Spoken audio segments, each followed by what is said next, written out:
como todos los viernes, nos encontramos en este ciclo de videoconferencias transmitiendo desde el Hospital General de México. A nombre de la Dirección General de la Dirección de Educación y Capacitación en Salud, les damos la más cordial bienvenida. El día de hoy les presentaremos un tema delicado y por demás interesante.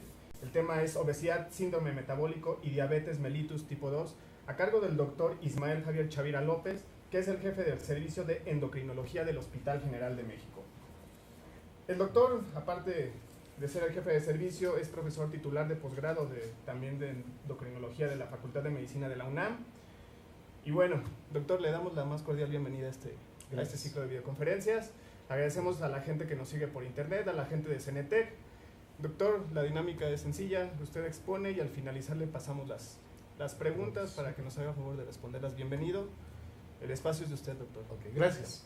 Muy amable. Bueno, pues como comentaban, este es un tema de actualidad, un tema de salud pública que está redundando mucho en la salud de nuestra población, y es la estrecha relación entre lo que es el problema de obesidad, su continuo que es el síndrome metabólico y finalmente el desarrollo de diabetes mellitus tipo 2. Todo este proceso desde obesidad hasta diabetes mellitus tipo 2 lleva alrededor de unos 10, 15, 20 años según los últimos estudios, pero nosotros podemos prevenir precisamente al tratar lo que es obesidad, al tratar lo que es síndrome metabólico y finalmente dar un tratamiento muy temprano una vez hecho el diagnóstico de diabetes mellitus tipo 2.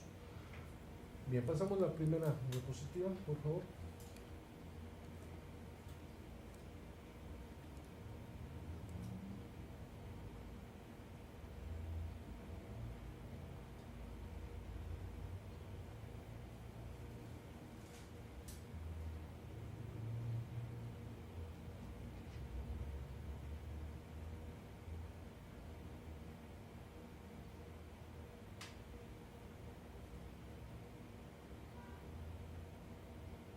Muy bien, estamos esperando que pase la primera diapositiva.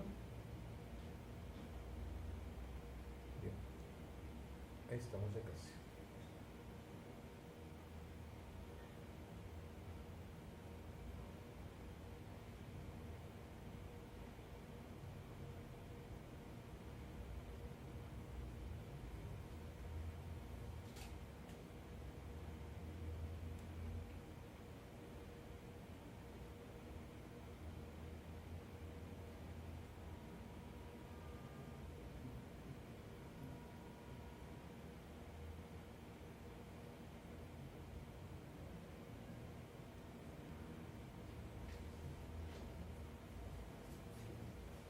Bien, bueno, vamos a empezar con lo que es la definición de obesidad.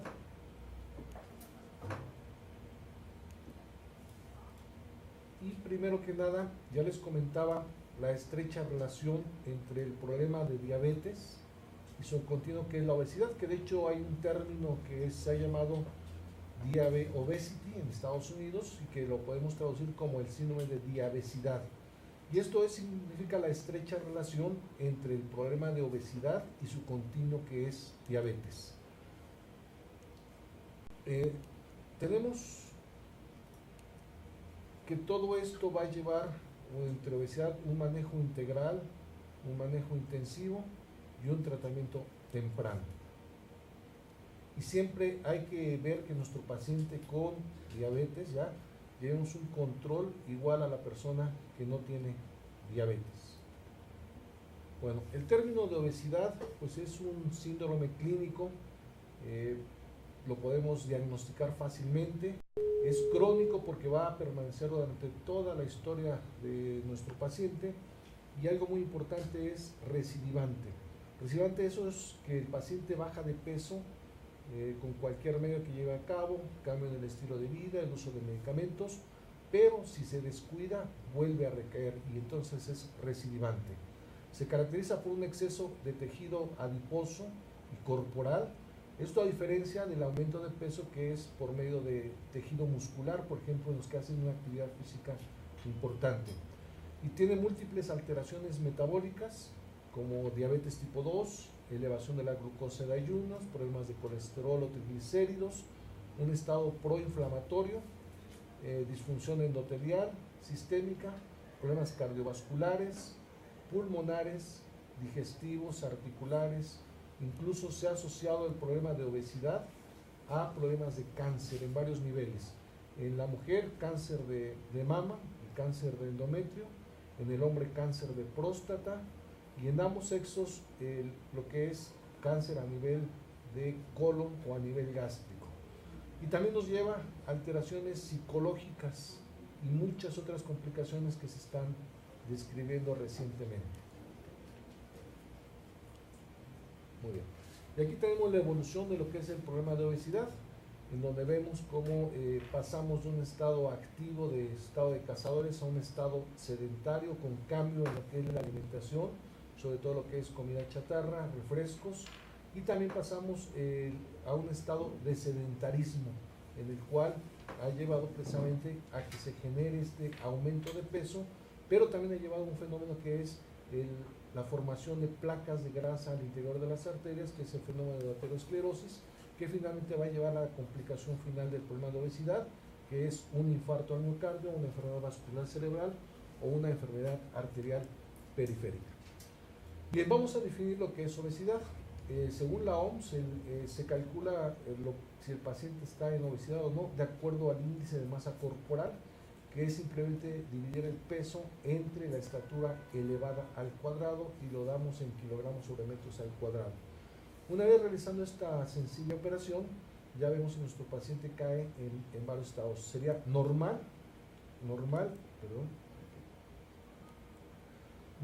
un índice de masa corporal entre 18.5 a 24.9, sobrepeso entre 25 a 29, grado 1, obesidad grado 1 entre 30 a 34.9, obesidad grado 2 entre 35 a 39.9 y obesidad severa u obesidad mórbida, también llamada grado 3, cuando el índice de masa corporal es más de 40 kilogramos sobre metros al cuadrado. Okay. Para México, según la norma oficial mexicana para el manejo integral de obesidad, el peso normal es entre 20 y 24.9 y de ahí disminuyen los parámetros que veíamos según que maneja la Organización Mundial de la Salud, y disminuye por la complexión de nuestra población y por la estatura más baja comparado con otros países de nuestra población. Se considera sobrepeso entre 25 y 26.9, ya no hasta 30 como lo maneja la Organización Mundial de la Salud. Obesidad con masa corporal de más de 27, y ahí disminuye de acuerdo a lo que maneja la Organización Mundial de la Salud, que es más de 30 aquí para nuestra población mexicana, más de 27. Y obesidad mórbida también disminuye de 40 a 35 para nuestra población. Aparte, por la disminución de talla de nuestros pacientes, de estatura de nuestros pacientes, de nuestra población mexicana, en el hombre que es menos de 1,60 de estatura, sobrepeso es más bajo, entre 23 y 24.9, y obesidad más de 25 de índice de masa corporal, tanto en el hombre que es menos de 1,60 como en la mujer que es menos de 1,50 de estatura. Podemos sacar también, de acuerdo a esta fórmula, nuestro cálculo del peso recomendable para nuestros pacientes. Si multiplicamos talla al cuadrado, por 20 es nuestro peso mínimo recomendable, talla al cuadrado por 25 es nuestro peso máximo recomendable, y el peso intermedio o ideal sería talla al cuadrado por 22.5, que sería nuestro peso recomendable. Y con esto nosotros podemos decirle a nuestro paciente si está en peso normal o a qué peso queremos llevarlo como primer objetivo ya con el tratamiento, ya sea con alimentación, ejercicio o incluso con la utilización de medicamentos. Aquí tenemos otras clasificaciones. Esta clasificación es del grupo asiático también de obesidad, y también nos maneja parámetros similares también por la complexión de su población, similares a los que se maneja también en nuestro país. Bien, este es el de los países asiáticos, en donde aparte se maneja lo que es la circunferencia de cintura. Y aquí vemos que la circunferencia de cintura es muy importante, y vemos aquí los parámetros que se manejan: menos de 90 centímetros en el hombre y menos de 80 centímetros en la mujer, como disminución de riesgo. Pero cuando están por arriba de estos parámetros, más de 90 centímetros en el hombre, más de 80 centímetros en la mujer, el riesgo de complicaciones se va a incrementar en forma muy importante. Entonces ya tenemos aquí dos parámetros, que es el índice de masa corporal, pero aparte hay que tomar en cuenta lo que es la circunferencia de cintura. Y aquí tenemos como la prevalencia de obesidad a nivel mundial, y estos son datos del año 2003, en el cual vemos que Estados Unidos nos supera en lo que es obesidad, o nos superaba, mejor dicho, hasta este año. México tenía una prevalencia de 24.2 de obesidad, comparado con 30 de Estados Unidos, y de los demás países con menos prevalencia de obesidad. Sin embargo, en julio de este año superamos a Estados Unidos en lo que es el problema de obesidad. Aquí tenemos la prevalencia de obesidad según el sexo, de acuerdo a una masa corporal de más de 27, y vemos que el problema de obesidad es más importante en lo que son en las mujeres. Aquí tenemos en azul en las mujeres, como a través de la edad va aumentando más la prevalencia de obesidad en mujeres comparado con hombres, que está en verde. Entonces tenemos mayor prevalencia de obesidad en mujeres. Estos son datos también de acuerdo a la edad de sobrepeso y obesidad de la Encuesta Nacional de Salud y Nutrición del 2006, donde vemos también igual el mismo fenómeno de mayor prevalencia de obesidad en mujeres que en hombres, comparado a través de los años de edad de nuestros pacientes. Y estos son los datos cómo han evolucionado tanto de sobrepeso y obesidad. Vemos aquí los datos de la encuesta, la primera encuesta del 93, la encuesta del año 2000, la encuesta de salud y nutrición, y la del 2006, y ven cómo va aumentando el sobrepeso, 38.0 a 39.8 en el año 2006, y obesidad de 21.3 hasta 30.8 en la última encuesta. Los datos más recientes son del 2012 y nos dicen que hay un 32.8 de prevalencia de obesidad, que ha superado también a la prevalencia que se presenta en Estados Unidos. Y también el mismo fenómeno en mujeres, vean cómo ha aumentado de la primera encuesta, 25.1 a 34.5 en el año 2006, sobre todo en mujeres, mayor prevalencia de obesidad, aunque en el hombre también vemos que hay aumento de 14.9 a 24.2 en prevalencia de obesidad en hombres. Igualmente, en etapas escolares se tiene alrededor de un 30% de aumento de obesidad en etapa escolar de primaria, y vemos cómo ha ido aumentando este problema a través también de los años, sobre todo también en niñas y en mujeres también. Y esto es lo que comentaba en julio de este año 2013, México superó a Estados Unidos con una prevalencia de obesidad de 32.8, comparado con la prevalencia de obesidad en Estados Unidos, que es de 31.8. Y también pues se confirma que alrededor del 70% de los mexicanos en etapa adulta tienen un sobrepeso más obesidad. Pero aparte esto es contrastante, porque aparte del problema de obesidad también tenemos el problema de desnutrición, como también un problema importante de salud en nuestro país. Todo esto, pues el problema de obesidad ha llevado también a que aumente la prevalencia de otras enfermedades que van a ser consecuencia de esta obesidad, y estamos hablando de diabetes, donde vemos cómo ha ido aumentando la prevalencia del 93, de 7.2 de prevalencia, 8.2 en el 2000 y 14.6 en el 2006. La última encuesta del 2012 se encuentra una prevalencia de diabetes de 9.3%, pero se espera que en la acción de esta encuesta aumente esta prevalencia por lo menos a un 18% a 20% de prevalencia de diabetes, que es un aumento impresionante en un poco tiempo y que nos lleva a poner alertas para tratar la consecuencia de esta obesidad, que finalmente es la diabetes mellitus, tratar la obesidad a tiempo también. Aparte tenemos hipertensión arterial, la obesidad misma, los problemas de colesterol y triglicéridos, que también han ido aumentando a través de los años, e hipertensión arterial. Y también en la segunda parte de esta diapositiva vemos cómo diabetes es la primera causa oficialmente de mortalidad en mujeres, ha ido incrementando esta mortalidad, superando a la cardiopatía isquémica, y en hombres también la tendencia es en los últimos 3 años, como ha aumentado también, ha superado a los problemas de cardiopatía isquémica la causa de mortalidad por diabetes mellitus. Entonces, en ambos sexos, la diabetes ya es la primera causa de mortalidad. Generalmente estos pacientes, la mayor causa de esta mortalidad son problemas de cardiopatía isquémica o problemas de enfermedad vascular cerebral. Aquí tenemos esta relación estrecha de cómo al aumento del índice de masa corporal desde 25 y más de 30, vemos cómo va a aumentar lo que es la mortalidad por todas las causas de enfermedades, principalmente por enfermedades cardiovasculares, diabetes mellitus y problemas vesiculares.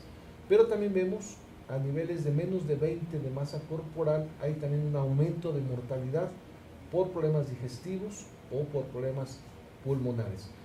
De aquí que se concluye precisamente que el peso recomendado, el índice de masa corporal recomendable para que estemos en un buen estado de salud es entre 20 y 25.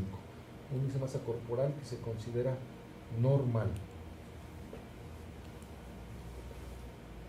Bueno, ya les comentaba que aparte del índice de masa corporal se le ha dado cada vez más importancia como un factor de riesgo para todas las complicaciones a lo que es la circunferencia de cintura. La circunferencia de cintura va en relación al exceso de grasa en el abdomen como un predictor independiente de factores de riesgo y morbilidad. Entonces esto lo conocemos muy bien con una cinta métrica y midiendo lo que es la circunferencia de cintura.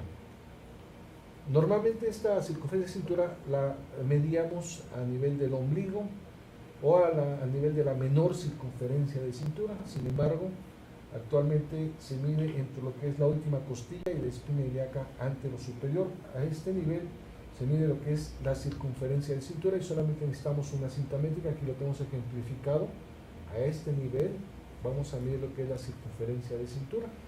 Y ese es un corte de una resonancia en donde vemos la grasa que está depositada a nivel subcutáneo, que sería toda esta, pero la más importante es la depositada entre las vísceras, que sería toda esta grasa que se llama grasa visceral, que es la que nos va a dar todas las complicaciones de la obesidad, tanto problemas de dislipidemias, como problemas de diabetes, como problemas de aterosclerosis. Entonces, dentro de nuestra valoración se correlaciona muy bien lo que es el depósito de grasa visceral, una medición con cinta métrica, que es algo muy simple que podemos hacer en el consultorio con la evaluación de todos nuestros pacientes. Podemos medir con una cinta métrica lo que es esta circunferencia de cintura. La circunferencia de cintura, por lo tanto, es un excelente marcador de la cantidad de grasa perivisceral intraabdominal. Aquí lo vemos, esta medición, y aquí es otra imagen también de resonancia magnética. Es el mejor marcador de enfermedad aterotrombótica más que el índice de masa corporal y es un marcador clínico efectivo de la reducción del exceso de grasa visceral abdominal. Una reducción de 8.5 centímetros de la circunferencia de cintura es igual a perder un 20 a 40% de grasa visceral abdominal, lo que nos da un beneficio muy importante en los riesgos que nos conlleva esta obesidad. Y aquí vemos cómo esta relación, cómo la utilización de glucosa va a disminuir conforme tengamos la sensibilidad a la insulina, va a ir disminuyendo conforme va aumentando la grasa a nivel visceral. Aquí tenemos poca grasa visceral, aquí tenemos en el extremo mucha grasa visceral. Conforme hay más grasa visceral va disminuyendo la sensibilidad de la insulina a la glucosa. Estaba viendo mayor resistencia a la insulina. Y entonces se han dado algunos criterios. La Organización Mundial de la Salud nos menciona que hay riesgo incrementado de riesgos de complicaciones relacionadas con obesidad cuando el hombre tiene más de 94 centímetros de circunferencia y la mujer más de 80 centímetros, o riesgo muy incrementado cuando es más de 102 en el hombre y más de 88 en la mujer. En Estados Unidos, que sabemos que tiene una complexión más amplia y aparte una estatura más alta, vemos que se dan estos criterios por los Institutos Nacionales de Salud de Estados Unidos, de el hombre considerar una circunferencia elevada a más de 102 centímetros y más de 88 centímetros en la mujer de circunferencia de cintura. Para nuestra población, desde hace muchos años se tomaron como 80 centímetros, recomendable menos de 80 centímetros de circunferencia de cintura en la mujer y menos de 90 centímetros de circunferencia de cintura en el hombre. Y sin embargo, según una encuesta del 2000, gran parte de la población presenta una circunferencia de cintura de riesgo, sobre todo en la mujer, que ya mencionamos que tiene la más alta prevalencia de obesidad, y por lo tanto también se encontró que tiene más alta prevalencia de circunferencia de cintura no recomendable, más de 80 centímetros.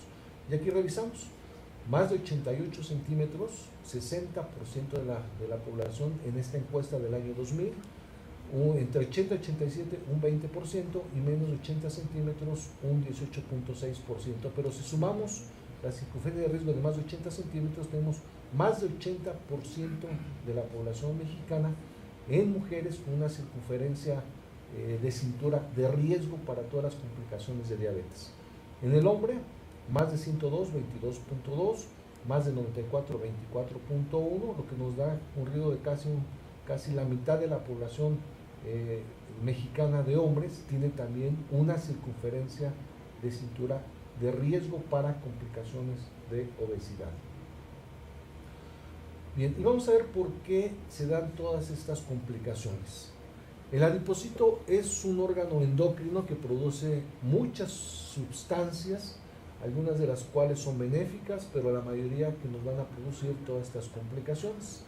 Está el factor de necrosis tumoral alfa, está la resistina, que nos van a generar resistencia a la insulina, está la secreción de angiotensinógeno, que va a provocar también aumento de la presión arterial, la adiponectina, que tiene efectos protectores, leptina, que tiene que ver con la saciedad o con el estar llenos ya, y el inhibidor del activador del plasminógeno número 1, que tiene un efecto protrombótico, o sea, para poder tapar las arterias. Entonces, como ven, hay una producción de este adipocito de muchas sustancias que van a tener que ver con lo que es las complicaciones de diabetes. Aquí también tenemos otra manera de ver los efectos metabólicos de esta grasa perivisceral o grasa visceral. La grasa visceral está depositada, como ya mencionamos, entre las vísceras y va a liberar a nivel portal ácidos grasos libres que van a tener que ver con la síntesis alterada de lípidos, que nos van a generar precisamente una disminución del colesterol protector, aumento en la liberación de glucosa, aumento de VLDL que también, y triglicéridos. Todos estos fenómenos nos van a llevar a dislipidemia que favorecen lo que es precisamente el inicio y el aumento de la placa aterosclerótica. Por otro lado, también hay liberación en forma de ácidos grasos libres a la circulación, que nos van a generar resistencia a la insulina a nivel muscular, y también va a haber estos ácidos grasos libres a nivel vascular, aumento de la vasoconstricción y disminución de la relajación, lo que también va a tener que ver con el aumento de la placa aterosclerótica. Por otro lado, estos ácidos grasos libres nos van a dar alteraciones a nivel de la secreción de insulina por el páncreas, que nos van a generar a la larga una disminución en la secreción de insulina y que finalmente nos van a llevar al fenómeno de diabetes mellitus tipo 2. Y aquí una forma más integrada de todos estos fenómenos: acumulación de grasa perivisceral, secreción por esta grasa perivisceral de resistina y de factores de necrosis tumoral, que nos va a generar resistencia a la insulina.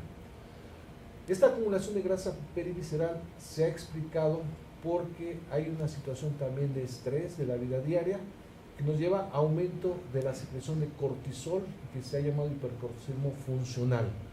Este hipercortisolismo funcional, la máxima expresión de una elevación de cortisol es el síndrome de Cushing, y que tiene una acumulación precisamente de grasa a nivel abdominal, y que nos va a dar el cuadro característico del síndrome de Cushing. Entonces aquí no llega a dar el síndrome de Cushing, pero sí llega a favorecer la acumulación de grasa perivisceral como inicio de todo esto. Claro, el estrés junto con el aumento de la alimentación, de la ingesta de calorías, junto con la falta de ejercicio. Y ya mencionamos que esta grasa perivisceral va a liberar en forma inmediata a los ácidos grasos libres, que van a aumentar, y esto va a provocar alteración en la síntesis de lipoproteínas, favoreciendo dislipidemia y el inicio y desarrollo de esta placa aterosclerótica. Por otro lado, hay secreción de sustancias adipocitoquinasas, entre otras, que van a generar hipertensión arterial, y la hipertensión arterial va a generar también aumento de la placa aterosclerótica. Los ácidos grasos libres liberados a nivel portal van a producir mayor resistencia a la insulina, Algunas otras sustancias, ya comentamos, resistencia y factor de interés tumoral, favorecen resistencia a la insulina. Y la resistencia a la insulina es la falta de acción de la insulina, por lo tanto, el páncreas va a responder con mayor secreción de insulina. Va a haber un hiperinsulinismo tratando de vencer esta resistencia a la insulina, lo cual nos va a generar esta resistencia a la mayor dislipidemia, nos va a generar mayor aumento en los niveles de presión arterial por efectos directos de ese exceso de insulina a varios niveles, va a generar hipertensión, y una vez que el páncreas esté forzado a trabajar, el páncreas va disminuyendo su secreción de insulina, se va agotando estas células beta pancreáticas, y entonces vamos a tener disminución de los niveles de insulina, y cuando va a disminución de los niveles de insulina, se provoca una elevación de las glucosas después de las comidas, que es la primera fase que tenemos, una elevación en los niveles de glucosa después de los alimentos, que se llama alteración en la tolerancia a la glucosa. Este exceso de glucosa, ahorita vamos a ver cuáles son los parámetros, pero son elevaciones por arriba de 140 miligramos, nos van a generar también el aceleramiento y el aumento de la placa aterosclerótica. Entonces, por varias vías, dislipidemia, elevación de niveles de glucosa de más de 140, hipertensión arterial, se va a aumentar esta placa aterosclerótica, y finalmente contribuye una secreción del inhibidor del activador de plasminógeno número 1, que tiene un efecto protrombótico precisamente, y va a favorecer una tromboaterosclerosis, que es el evento final, un infarto al miocardio, una enfermedad arterial cerebral, o bien una enfermedad arterial periférica, que nos va a dar finalmente el evento final de causa de mortalidad de nuestros pacientes. Ok, aparte tenemos otras vías a nivel cerebral, como el sistema cannabinérgico, en donde se produce estos cannabinoides, que son sustancias que van a actuar también a nivel cerebral, para darnos señalizaciones intracelulares que tienen que ver con la regulación, sobre todo del apetito. De ahí que tuviéramos un medicamento que actuaba a nivel de estos receptores cannabinoides y que favorecía la disminución de peso. Desafortunadamente también produjo alteraciones como tendencia al suicidio, por lo que se retiró del mercado hace algunos años este grupo de medicamentos. Pero es interesante cómo el sistema nervioso central va a tener que ver con este sistema de mantenimiento de la homeostasis corporal. ¿Qué es este mantenimiento? Pues es el mantener una estabilidad en lo que es nuestro cuerpo por medio de estas situaciones: relajación, disminución del dolor, ansiedad, temperatura corporal, producción hormonal, tono del músculo liso y de la tensión arterial. Con situaciones de descanso, porque inhibe la actividad motora e induce sedación; de olvido, extingue los recuerdos desagradables; de protección contra la actividad neuronal excesiva; y también este método de homeostasis tiene que ver, este sistema cannabinoide, con la ingesta de alimentos. Induce el apetito y genera efectos de recompensa, reforzamiento. Entonces esto es lo que se normalmente. Entonces buscó algún medicamento que bloqueara estos efectos para disminuir el apetito y no generar efectos de recompensa, reforzamiento, que llevan al aumento de la ingesta de los alimentos. Entonces hay una sobreactivación de este sistema de homeostasis en el cerebro. Entonces va a causar aumento del consumo de alimentos, dependencia sostenida del tabaco, y indirectamente nos va a llevar a aumento de resistencia a la insulina, alteración en la tolerancia a la glucosa, aumento de leptina, disminución de adiponectina, que tiene efectos protectores, disminución de colesterol HDL, que es el colesterol protector, y aumento del nivel de triglicéridos. Entonces ven cómo a través de otras vías a nivel cerebral se tiene lo que es el control del apetito. Bueno, vamos a ver estas acciones de la insulina. La insulina favorece la captación y metabolismo de glucosa por las células, y hay transportadores de glucosa que van a meter a esta glucosa al interior de la célula, principalmente a nivel muscular, los transportadores de glucosa número 4, que se abrevian GLUT4. Y se favorece también la glucólisis, la obtención de energía a través de algunas enzimas. La insulina va a generar o va a favorecer el anabolismo, que es la síntesis de glucógeno, glucogénesis, la síntesis de proteínas y la síntesis de lípidos, lipogénesis, mediante estas enzimas. Va a disminuir el catabolismo, por lo tanto va a evitar la degradación de glucógeno, glucogenólisis, proteínas, proteólisis y grasas lipólisis, también por medio de estas enzimas.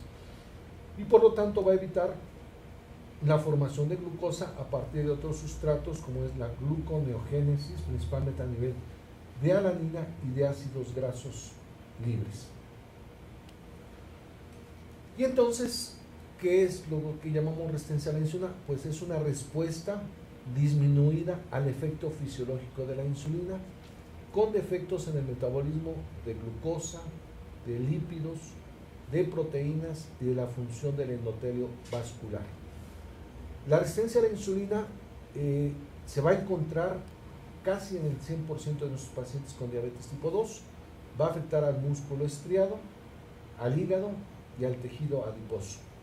Las causas de esa resistencia a la insulina pues es la inactividad física, la misma obesidad va a causar resistencia a la insulina, el aumento de la edad, el envejecimiento, el uso de medicamentos como por ejemplo diuréticos, el uso de corticoides, los niveles altos de insulina por sí mismos van a generar mayor resistencia a la insulina, e igualmente algo que ya comentábamos, que es la elevación de los ácidos grasos libres que se va a ver cuando hay obesidad central a partir de grasa visceral. Entonces todo esto nos va a generar resistencia a la insulina. La resistencia a la insulina podemos medir actualmente midiendo los niveles de glucosa y los niveles de insulina. Claro, el estándar de oro para esta medición de resistencia a la insulina es una pinza glucémica hiperinsulinémica, pero hay fórmulas que se acercan algo a esta valoración de si nuestro paciente está con resistencia a la insulina. Uno de ellos es el modelo mínimo homeostático, que se abrevia OMA o HOMA, RI de resistencia a la insulina, que simplemente es tomar la glucosa de ayuno y medir niveles de insulina, que lo podemos hacer ya en la mayor parte de los laboratorios. La glucosa de ayuno es en milimoles por litro, y para transformarla es mediante dividir la glucosa plasmática de ayuno, que normalmente la tenemos aquí en nuestros laboratorios en miligramos por decilitro, dividirla entre 18, y así transformamos a milimoles por litro esta glucosa plasmática de ayuno. Multiplicamos glucosa plasmática de ayuno por insulina y dividimos entre 22.5. Y si el resultado es igual o mayor a 2.5, hablamos que este paciente tiene resistencia a la insulina. Entonces este parámetro nos sirve para dar seguimiento a nuestros pacientes. Si el paciente realiza ejercicio, si el paciente lleva la alimentación, vamos a ir viendo cómo va disminuyendo esta resistencia a la insulina mediante la medición de estos parámetros. Otro parámetro importante que vemos sobre todo en niños y en mujeres es el exceso de insulina. Se manifiesta por medio de la acantosis nigricans, que se ve a nivel de cuello en la parte posterior, a veces cuando es muy intenso también lo vemos en la parte anterior, lo vemos a nivel inguinal y lo vemos también a nivel de las axilas. Y entonces es un engrosamiento y una hiperpigmentación de la piel que va a estar dado por el exceso de los niveles de insulina. Y entonces es un parámetro clínico bastante importante que nos va a servir también para ver si hay empeoramiento de esta resistencia a la insulina. Cuando hay empeoramiento hay mayor pigmentación, cuando hay mejoría de la resistencia a la insulina vemos una disminución del engrosamiento y de la pigmentación que estamos viendo ahorita en esta diapositiva. Pero también puede suceder una situación que disminuya esta acantosis nigricans, pero que el paciente no esté llevando ni dieta y ejercicio, y entonces nos hablaría de una disminución de la función de células beta pancreática por un agotamiento, y entonces nos lleva a un mal pronóstico, porque este paciente avanzaría a la siguiente fase, que ya es el diagnóstico de diabetes mellitus tipo 2. Bien, ok. La resistencia a la insulina, como ya comentamos, es parte importante ya de los pacientes con diabetes, pero con obesidad también se va presentando de acuerdo al aumento del índice de masa corporal. Pero vean que a pesar de que el paciente puede estar en su peso, puede tener resistencia a la insulina en un 12 a 25%, y esto está dado por características familiares. Generalmente sucede esta resistencia a la insulina cuando el paciente tiene familiares ya con diagnóstico de diabetes tipo 2. Entonces esto nos alerta para que en una familia que ya hay diagnóstico de diabetes tipo 2, aunque el paciente esté en su peso normal, debemos de buscar esta resistencia a la insulina. Sujetos obesos con tolerancia a la glucosa normal, 80% ya tiene resistencia a la insulina, y vean que todavía manejan niveles de glucosa normal. Y vemos cómo también hay una relación entre el aumento de índice de masa corporal y mayor prevalencia de resistencia a la insulina. De tal forma que, como comentábamos, un 80% tiene resistencia a la insulina cuando el índice de masa corporal es mayor de 35. También racialmente hay diferencias, y desafortunadamente la raza de nosotros, mexicana, tiene una prevalencia alta de resistencia a la insulina.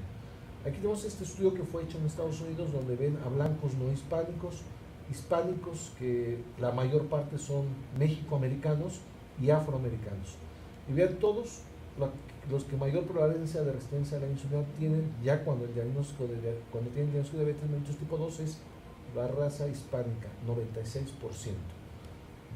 Cuando tienen masa corporal de menos de 30, se conserva este aumento en la resistencia a la insulina cuando ya se tiene el diagnóstico de diabetes tipo 2, y también cuando es más de 30. No hay mucha diferencia, o sea que estamos predispuestos a tener resistencia a la insulina en la población mexicana cuando ya se tiene el diagnóstico de diabetes en casi el 100% de los pacientes. Bueno, la siguiente etapa, ya pasamos varias etapas, que es obesidad, el aumento de circunferencia de cintura, la resistencia a la insulina, que todo esto lo podemos llevar a cabo en la revisión de sus pacientes en la práctica diaria. El siguiente paso dentro de esta evolución es el síndrome metabólico, que el nombre completo sería síndrome dismetabólico cardiovascular, porque es una alteración en el metabolismo que lleva finalmente a efectos cardiovasculares. Entonces este síndrome se refiere a una serie de alteraciones relacionadas a resistencia a la insulina, en donde influye el sobrepeso y la obesidad. Y este diagnóstico de síndrome metabólico dismetabólico cardiovascular lo hacemos desde el punto de vista clínico y de laboratorio. Entonces también lo podemos hacer fácilmente este diagnóstico. Y vemos cómo va aumentando tanto resistencia a la insulina como síndrome metabólico de acuerdo a cómo van elevándose los niveles de glucosa. Aquí hay una tolerancia normal a la glucosa, aquí ya hay elevación, alteración de la tolerancia a la glucosa, que es elevación de las glucosas de más de 140 después de una carga de glucosa o después de los alimentos, y finalmente el diagnóstico de diabetes tipo 2.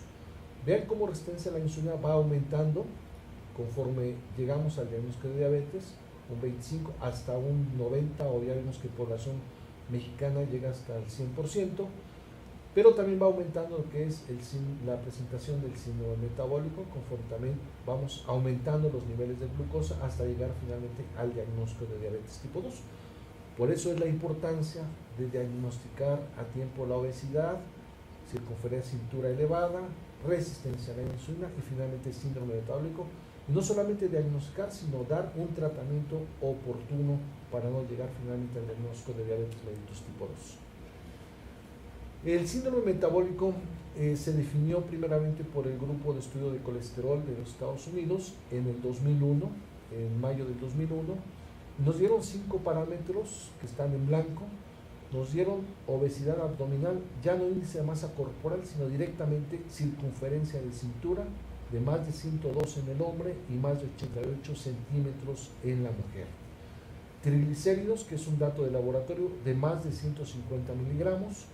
Colesterol HDL en el hombre menos de 40 y en la mujer menos de 50. Una presión arterial de más de 130/85 y una glucosa de ayuno de más de 110, pero esto fue cifra del 2001. Recordemos que en el 2004 se ajustó la normalidad de glucosa a 100 miligramos y por lo tanto se modificó también esto en el 2004 ya como una glucosa de ayuno de más de 100 como un parámetro de síndrome metabólico, más de 100 miligramos. Y entonces el diagnóstico de este síndrome metabólico se basa si 3 o más de estos 5 están presentes, diagnóstico clínico y de laboratorio. Pudieran ser cualquiera de estos para el diagnóstico de síndrome metabólico. La Federación Internacional de Diabetes nos propuso algunos cambios ligeros, son los mismos 5 parámetros, sin embargo le da mayor importancia a lo que es obesidad central, ¿sí? Más importantemente obesidad central, que esto ha estado debatido, pero que finalmente nos lleva a la importancia de esta grasa visceral. Y además da una definición de acuerdo a regiones del mundo. Y para México, para asiáticos, nos da parámetros que ya habíamos revisado, más de 90 centímetros en el hombre y más de 80 centímetros en la mujer. Para México nos da lo que es la obesidad central. Entonces la obesidad central es lo más importante, y se agregan dos de los siguientes factores que son los mismos que ya vimos, pero que se agrega aquí también si tiene ya o no tratamiento, si ya tiene tratamiento. Entonces repasamos niveles de triglicéridos arriba de 150 o bien ya con tratamiento para esta hipertrigliceridemia, colesterol HDL bajo de menos de 40 en hombres y menos de 50 en mujeres o con tratamiento también, hipertensión arterial, presión sistólica más de 130 o diastólica más de 85, los mismos parámetros, o bien si ya tiene tratamiento también cuenta, o una glucosa de más de 100 miligramos o ya el diagnóstico previo de diabetes tipo 2. Entonces con esto, dos de estos factores, estos cuatro factores más la obesidad central como factor más importante, nos hacen el diagnóstico de síndrome metabólico. Siguiente. Okay. Y vemos, como ya les comentábamos, que la población mexicoamericana, aquí la vemos tanto en hombres, en verde, tiene mayor prevalencia de síndrome metabólico según la encuesta nacional de Estados Unidos, un 28% en hombres, pero un 36% de síndrome metabólico en mujeres, tomando lo que nos dice el grupo de estudio de colesterol, que es precisamente la que nos da mayores diagnósticos hasta la fecha, comparado con población africanoamericana, que tiene 16% en hombres, 26% en mujeres, y también la población blanca, que tiene menos prevalencia de síndrome metabólico en los Estados Unidos. Entonces aquí vemos esta predisposición de nuestra población mexicana que va a Estados Unidos para desarrollar este síndrome metabólico. Pasamos a una siguiente etapa que es diabetes mellitus, y para esto también la Asociación Americana de Diabetes nos ha dado los factores de riesgo para diabetes tipo 2. Todo adulto con masa corporal de más de 25 más uno o más de estos factores que siguen. Y esto es interesante porque, bueno, aquí siguen tomando masa corporal de más de 25, y recordemos que la población mexicana tiene 75 de prevalencia con índice de masa corporal de más de 25. Entonces ya tenemos un factor, como población mexicana, un factor que nos va a predisponer, nos va a ser de riesgo para diabetes tipo 2. El otro factor es poca actividad física, 150 minutos a la semana, y el 50% de la población mexicana tiene poca actividad física. Historia familiar de diabetes tipo 2, familiares de primer grado, origen étnico, mexicano-americano, población africano-americana, cualquier otra población que va a Estados Unidos y adquiere los malos hábitos de alimentación de ellos, antecedente de macrosomía o diabetes mellitus gestacional, presión arterial de más de 140/90, que son cifras más altas que ya los que ya vimos en síndrome metabólico, o con tratamiento, colesterol HDL menos de 35 o triglicéridos más de 250, que son cifras más altas, triglicéridos a los que manejamos en síndrome metabólico, o más bajas de los que manejamos también en síndrome metabólico. Síndrome de ovarios poliquísticos, antecedente de alteración en la glucosa de ayuno, que son cifras en glucosa de ayuno entre 100 y 125, o alteración en la tolerancia a glucosa, niveles de glucosa después de una carga de glucosa de más de 140 miligramos, condiciones asociadas con resistencia a la insulina como acantosis nígricas, que ya veíamos, u obesidad severa con masas corporales de más de 40 o más de 35 para nuestra población. Y aparte, por último, aquel paciente que ya tuvo un infarto al miocardio, que ya tuvo una enfermedad vascular cerebral, por el hecho de haber tenido esto ya está en riesgo para diabetes tipo 2, e incluso muchos de estos pacientes, sobre todo jóvenes que tienen algún infarto, en el momento que tienen infarto se diagnostica diabetes mellitus tipo 2. Siguiente. Okay. Y llegamos entonces al diagnóstico de diabetes mellitus tipo 2. Aquí este cuadro es muy didáctico porque nos va a señalar lo que es normoglucemia. Normoglucemia, glucosa de ayuno de menos de 99 miligramos por decilitro en ayuno, o poscarga con 75 gramos a las 2 horas de menos de 139 miligramos.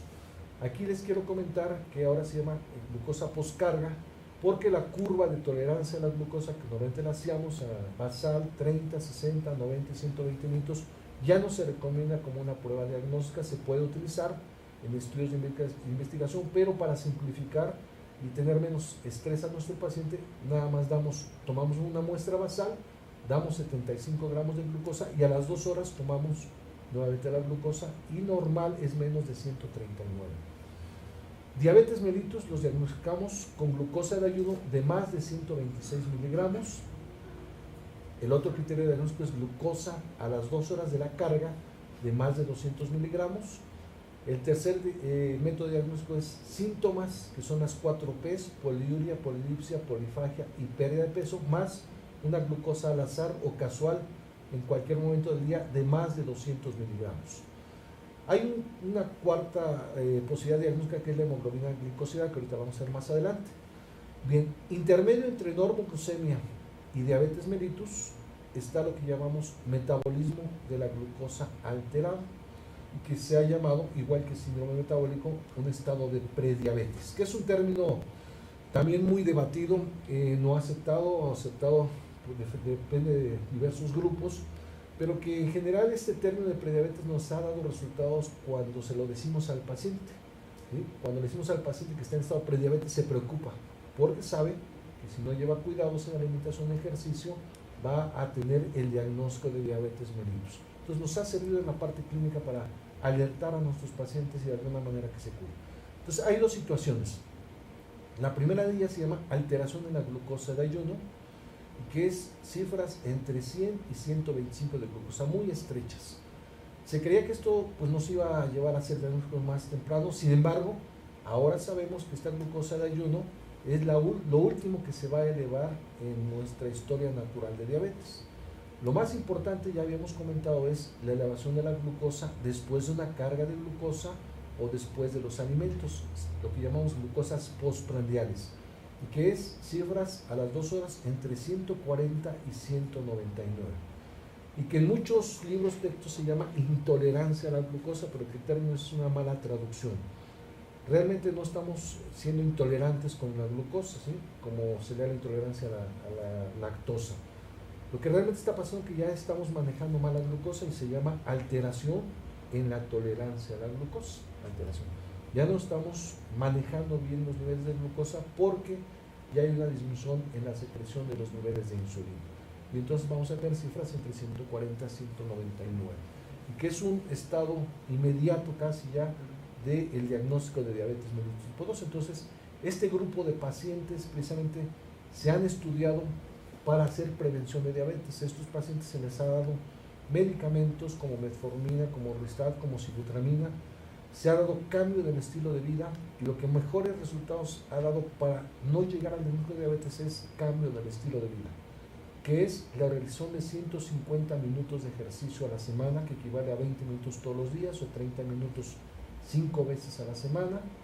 El cambio en lo que es su alimentación, con disminución de los hidratos de carbono simples, y la disminución de peso, pero no en cantidades importantes, sino solamente entre el 5 a 7% de disminución de peso. Y eso ha dado el mayor beneficio en evitar el diagnóstico de diabetes mellitus tipo 2, y lo previene hasta en un 60% comparado con los medicamentos, que llega a prevenir diabetes solamente en un 30%. Lo ideal, y ya como conclusión de esto, sería dar ambos: cambio del estilo de vida, ejercicio, alimentación, baja de peso, más la metformina o algún otro medicamento. Bien, en el 2009 se propuso la hemoglobina glicosilada o hemoglobina A1C como diagnóstico de diabetes. Se aceptó en el 2010, y entonces otra arma diagnóstica de diabetes, que es niveles de más de 6.5 como diagnóstico de diabetes, que hasta la actualidad se está llevando a cabo como otro método diagnóstico. Se recomienda entonces de todos modos llevar medidas preventivas en aquellos pacientes que están entre 6 y 6.4, recordando que el nivel normal estandarizado de hemoglobina A1C es entre 4 a 6%. Pero aún más, si el paciente tiene factores de riesgo para diabetes y tiene menos de 6% de hemoglobina A1C, de todas maneras se recomienda hacer ya prevención. cambio en el estilo de vida que ya comentamos, alimentación, ejercicio y la disminución del peso. De hecho, quiero comentarles que el nivel actualizado ya de normalidad de hemoglobina glucosidad bajó a que sea menos de 5.4%. La tendencia es a bajar todos estos niveles de control o niveles diagnósticos cada vez a menores niveles. Bueno, este es algo muy interesante que nos ejemplifica cómo está llevando a cabo los cambios de glucosa en nuestro organismo de forma diaria y de relación con los alimentos. Normoglucemia son niveles de menos de 100 y a las 2 horas menos de 140 miligramos, que es el pico normalmente que sucede postprandialmente. Solamente esto difiere en la paciente con embarazo, en donde el pico se va a 1 hora, pico de elevación de glucosa. Entonces llega a lo máximo a las 2 horas, aproximadamente entre 1 a 2 horas, y después baja a niveles normales, de tal forma que a las 3-4 horas ya debe estar en niveles por abajo de 100 miligramos por decilitro. Incluso hay estudios que han mencionado que arriba de 120 miligramos ya hay daño a nivel endotelial que va a generar la placa aterosclerótica. El siguiente paso es la elevación de la glucosa después de una carga o después de los alimentos. Normal antes de alimentos y después a las 2 horas más de 140, pero menos de 200 miligramos. Entonces es lo que llamamos alteración de la tolerancia a la glucosa. Y finalmente el diagnóstico de diabetes más de 126 en ayunas y a las 2 horas más de 200 miligramos de la carga de glucosa o de los alimentos. Y es el diagnóstico de diabetes. Y entonces esto sucede diariamente con nuestros pacientes después de cada comida, sobre todo comidas abundantes. Fácilmente el paciente se va a más de 200, más de 300, más de 400 miligramos. Y entonces parte del control de nuestros pacientes con diabetes es bajar estas cifras postprandiales y por lo menos tenerlo checado, monitorizarlo. ¿Cómo lo vamos a hacer? Mediante las glucosas capilares que podemos tomar con los aparatos glucómetros que están disponibles para que el paciente lleve a cabo el automonitoreo en su casa. Y entonces van ya viendo toda esta evolución, las consecuencias de la obesidad, pues aquí las vemos: hipertensión arterial, resistencia a la insulina, síndrome metabólico y finalmente desarrollo de diabetes tipo 2, pero a la par va también alteraciones en los niveles de lípidos. Se agrega tabaquismo, que también tiene una alta prevalencia en nuestro país, y todo esto pues nos va a dar un estado de lesión endotelial, un estado inflamatorio y un estado protrombótico que finalmente va a desembocar en un problema de aterotrombosis, un estado de aterotrombosis, que es el evento final, donde todo lo vemos que empezó con el problema de obesidad. Okay. Y si queremos verlo de esta manera, aquí tenemos esta historia natural de diabetes tipo 2, donde en esta flecha vemos el diagnóstico de diabetes. Y esto es muy importante cambiar este término, porque estamos habituados a mencionar diabetes mellitus tipo 2 de 20 años de evolución, ¿sí? De evolución son muchos años antes del diagnóstico. Lo que sí tenemos presente es cuando se eleva su glucosa del paciente y es el momento del diagnóstico. Entonces el término que vamos a cambiar es, ahorita no es diabetes de 10 años de evolución, sino diabetes de 10 años de diagnóstico, que es cuando tenemos el diagnóstico. ¿Qué sucede antes? 5, 10, 15 años antes, tenemos la obesidad, la resistencia a la insulina, el síndrome metabólico y desde el principio disfunción endotelial que va a iniciar la placa aterosclerótica. Y tenemos después de obesidad y resistencia a la insulina la elevación de la glucosa después de las comidas y finalmente el diagnóstico de diabetes tipo 2.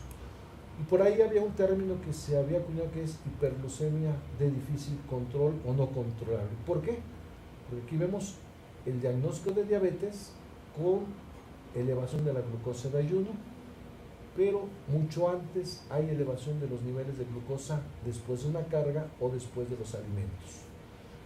Lo primero que tenemos con obesidad es resistencia a la insulina, que aquí la vemos, resistencia a la insulina, que va a permanecer durante toda la historia natural de diabetes. Por eso se recomienda ahora, aunque el paciente tenga tratamiento con insulina, dejar un medicamento que mejore resistencia a la insulina como metformina. Cuando hay resistencia a la insulina, la célula beta trabaja, o el páncreas y sus células beta trabajan a lo máximo, tratando de vencer esta resistencia a la insulina. Pero llega un momento en que ya no puede y empieza a agotarse esta célula beta pancreática y entonces empieza a disminuir los niveles de insulina y la función de la célula beta. que es aquí presente cuando hacemos el diagnóstico de diabetes, cuando se tiene perdido el 50% de la masa celular beta y de la función celular beta.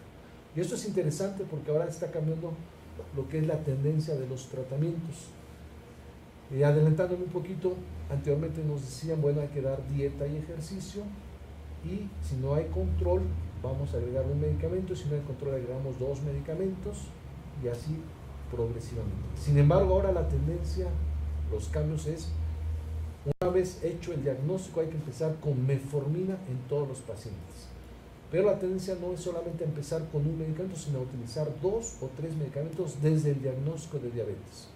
Y lo más interesante es utilizar medicamentos antes del diagnóstico de diabetes. Cuando nosotros detectemos resistencia a la insulina, síndrome metabólico, podemos utilizar metformina, que es lo que más se utiliza, pero hay estudios con todos los grupos de antibióticos orales para precisamente evitar este agotamiento de nuestras células beta.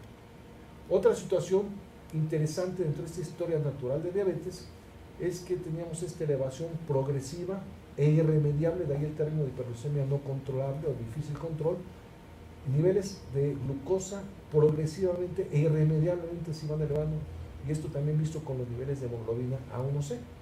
¿Por qué? Pues porque nuestra célula beta se iba agotando, ¿sí? Y entonces ahora estamos viendo un cambio a partir del 2007, cuando salieron al mercado nuevos medicamentos, como se llaman inhibidores de BP4 o análogos de GLP-1, que nos están recuperando parte de esta pérdida de la función de la masa celular y de la función celular beta pancreática.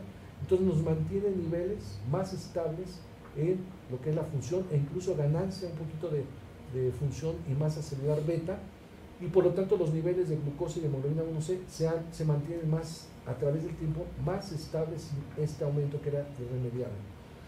Actualmente también salieron un nuevo grupo de medicamentos este año que también han demostrado, se llaman inhibidores del cotransportador CO2-glucosa número 2, que también han demostrado que mantienen mayor estabilidad a través del tiempo en los niveles de hemoglobina A1C, atribuyéndose a que hay también un aumento de la masa y función celular beta, que están estos datos por comprobarse a más largo plazo. Por lo menos ahorita a 5 años se ha manejado eso.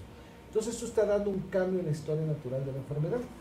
También quiero mencionar que después de 10 años o 15 años del diagnóstico de diabetes empiezan las complicaciones de diabetes, manifestaciones tardías. Pero en población joven estamos viendo una situación pues interesante y desafortunadamente mal para nuestros pacientes, porque en los pacientes con diagnóstico de a edades menos de 30 años de diagnóstico de diabetes estamos viendo las complicaciones desde los 5 años del diagnóstico, como que se hacen estas complicaciones más tempranamente y más agresivamente en este grupo de población. Aquí tenemos cómo al momento del diagnóstico se tiene perdida el 50% de la función de la célula beta, y si no hay un buen control se va agotando otro 50% en términos de 4 a 5 años, lo que hace que ya nuestros pacientes tengamos un difícil control y la necesidad de utilizar insulina para su tratamiento. Y esto es lo que les comentaba, que a pesar de los tratamientos con metformina, con insulina, nuestros niveles de hemoglobina 1C iban irremediablemente a elevación a través del tiempo, mismo fenómeno que se ve con lo que es en otros estudios con rosiglitazona, con metformina. Vemos elevación de los niveles de hemoglobina A1C a través del tiempo, cosa como les comentaba que está cambiando con estos nuevos tratamientos.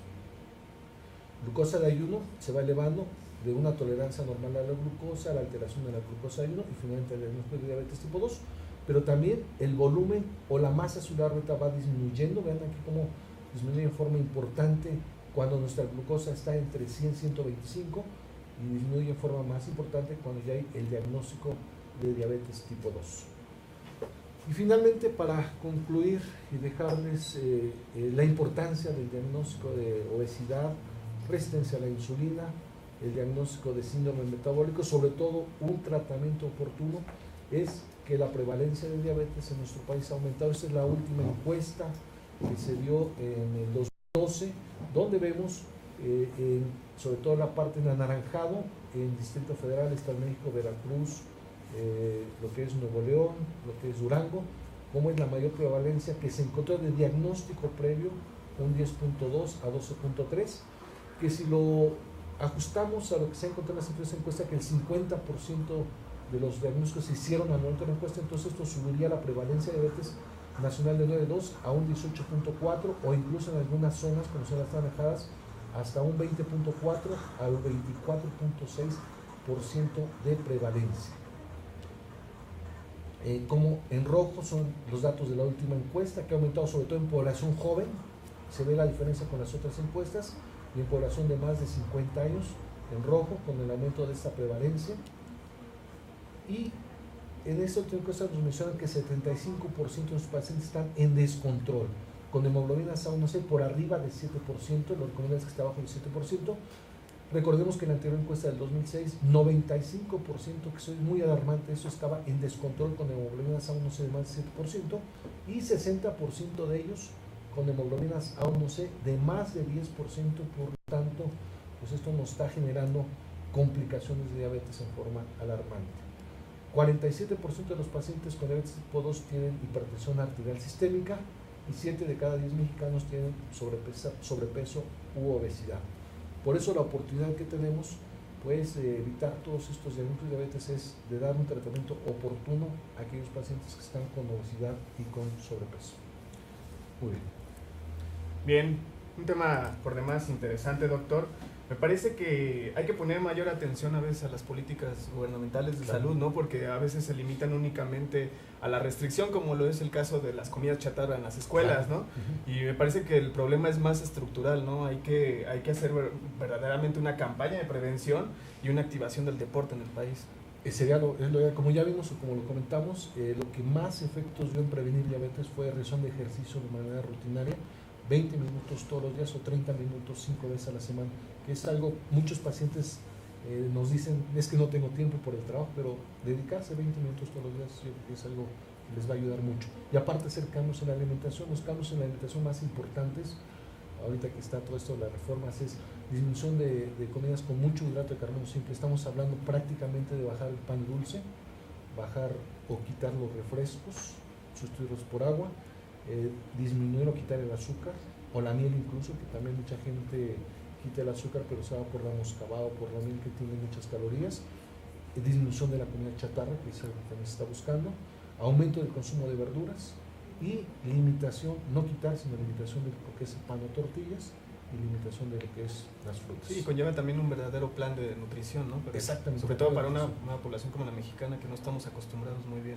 a este tipo de cosas. Y para efectos de prevención, mucha gente quiere bajar 20 kilos, 30 kilos. Primero la expectativa lo va a hacer fracasar y va a ver que no disminuye y va a haber ahí alguna situación hasta de enojo del paciente, ¿no?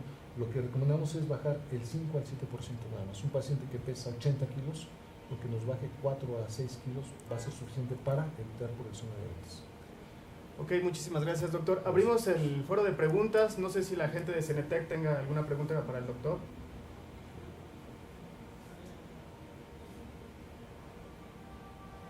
Tenemos preguntas, muchas gracias. Ok. Doctor, nos hicieron llegar algunas preguntas por la transmisión de internet. Y bueno, la primera es, ¿cuáles son los riesgos de un exceso en el consumo de insulina? No hay riesgos prácticamente, no hay riesgos. Está aprobado el tratamiento con insulina como el mejor tratamiento que se tiene para lograr bajar o controlar a nuestros pacientes. La dosis, no hay una dosis alta, máxima, no hay una dosis máxima de insulina, se puede utilizar 100, 200, 300 unidades y no hay ningún riesgo. ¿Sí?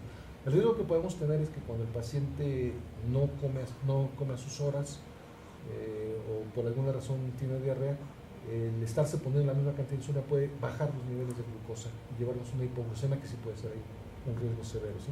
Pero en cuanto, si el paciente está bien ajustado en sus horarios, en sus alimentos, o no hay otra enfermedad concomitante, no hay algún riesgo así. Por ejemplo, pensando en que se pueda promover mayor aterosclerosis en alguna de estas situaciones, no hay riesgos. La siguiente de las preguntas, cuando se diagnostica el pie diabético, ¿se puede revertir el deterioro del mismo con un tratamiento adecuado? A veces es difícil porque el pie diabético ya es la manifestación final de dos situaciones, que es un problema vascular, ¿sí? En donde hay ya cierre de las arterias, y esto generalmente ya no hay tratamiento porque además es un fenómeno que es de lo más lejano a lo más cercano se va tapando la arteria, cosa diferente cuando hay problemas arteriales por tabaquismo, por ejemplo, en donde es de la parte más cercana, entonces se destapa y ya se fluye. Aquí es eso, por lo menos que es de lo más lejano, lo más cercano, es más difícil de destapar esta situación. Y aparte hay un problema de neuropatía, que es las terminaciones de sensibilidad para el dolor se pierden conforme hay mal control de diabetes, entonces el paciente ya no tiene sensibilidad, está insensible prácticamente. Entonces ya cuando llegamos a esta etapa final ya es muy difícil llevar a cabo el tratamiento. Claro, damos el tratamiento antibiótico y damos un buen control, que eso nos ayuda mucho a tener una respuesta adecuada del proceso infeccioso. Ahora, para esto también se llevan medidas preventivas, como es la revisión diaria de los pies, ya sea por el paciente o por algún familiar, estar pendiente de situaciones de inflamación, porque si lo tratamos a tiempo vamos a tener muy buenos resultados. Doctor, la siguiente nos pregunta Lourdes Carmona por internet. Bueno, que nos comenta que en su familia hay muchas personas con antecedentes de diabetes, incluyendo su mamá. Dice que ella se cuida y hace ejercicio. Dice que si tiene algún riesgo de padecer la enfermedad. Sí, como comentamos, tener un familiar es un factor de riesgo importante, pero sobre todo incluso hay gente que está dentro de su peso, que puede tener resistencia a la insulina. Aquí lo que me parece muy bueno es que esta paciente hace ejercicio. El cambiar los hábitos de alimentación y hacer ejercicio va a prevenir diabetes o va a retardar mucho tiempo lo que es la probabilidad de tener diabetes. Entonces recomendaría que siguiera con el ejercicio, con los cambios de alimentación y sobre todo estar dentro de su peso. La siguiente, también Lourdes Carmona, dice que cuando un paciente diabético ya está siendo dializado, ¿puede mejorar su vida con base en la diálisis o en la alimentación? Sí, de hecho la diálisis actualmente se está llamando diálisis oportuna también. ¿Sí?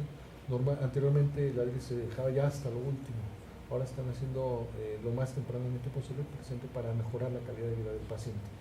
Cuando hay ya la acción de diálisis, eso nos indica que el riñón ya no está funcionando de forma adecuada, entonces hay que sustituirlo en forma temprana y tiene una calidad de vida adecuada del paciente. La última de las preguntas, Brenda Rivas, también por internet, doctor, dice: ¿por qué un paciente con diabetes aún sin saberlo que lo padece baja mucho de peso? Precisamente porque al tener diabetes, el nivel es de más de 200 de glucosa, incluso alguna gente más de 180, esta glucosa no se aprovecha y entonces se tira por la orina. Entonces empieza un proceso ahí de tirar glucosa por la orina, pero como el organismo está requiriendo glucosa y no la puede aprovechar por la falta de insulina o por la resistencia a la insulina, entonces el paciente empieza a buscar glucosa de otras partes y la empieza a tratar de obtener a partir del músculo, de las proteínas musculares, y entonces por eso, y a partir de la grasa. Entonces por eso el paciente está perdiendo proteínas, está perdiendo grasa, está perdiendo glucosa por la orina. Entonces por eso el paciente pierde peso. Bueno, no sé si tengamos algunas preguntas más, ya son todas. Doctor, le agradecemos mucho. Fue el doctor Ismael Javier Chavira López, jefe del servicio de endocrinología del Hospital General de México. Les recordamos la siguiente semana, los esperamos también en el punto de las 11 de la mañana. Tendremos el tema disfunción endocrina en el adulto mayor, a cargo del doctor Antonio Segovia Palomo. Esto fue una producción del HGMTV en cámara. En transmisión Iván Ramírez, en cámara Alexis Moreno. Mi nombre es Israel Vadillo, muchísimas gracias. Hasta la próxima.